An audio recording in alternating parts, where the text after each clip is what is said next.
Hello everyone, তো দেখতেই পাচ্ছ রাস্তাতে দাঁড়িয়ে রয়েছে, বৃষ্টি থামার ওয়েট করছি। ঘরের থেকে যখন বের হয়েছে সাথে সাথে বৃষ্টি স্টার্ট হয়ে গিয়েছে। আমাদের সাথে সায়ন ছিল বলে একটু ওয়েট করছিলাম।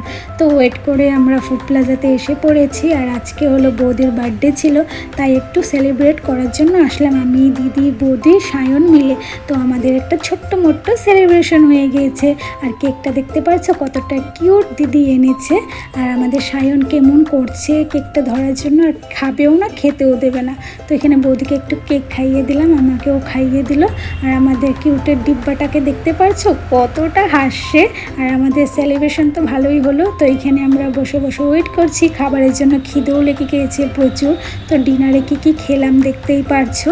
তো খাবারগুলো খুব টেস্টি ছিল। আর ফুড প্লাজার খাবারের কি আর বলবো, খুব টেস্টি লাগে। তো এখানে বরের জন্য একটু পাওভাজি পেক করে নিয়ে নিলাম। আমরা ঘরের জন্য বেরিয়ে পড়েছি। তো বরকে পাওভাজিটা দিয়ে দিলাম।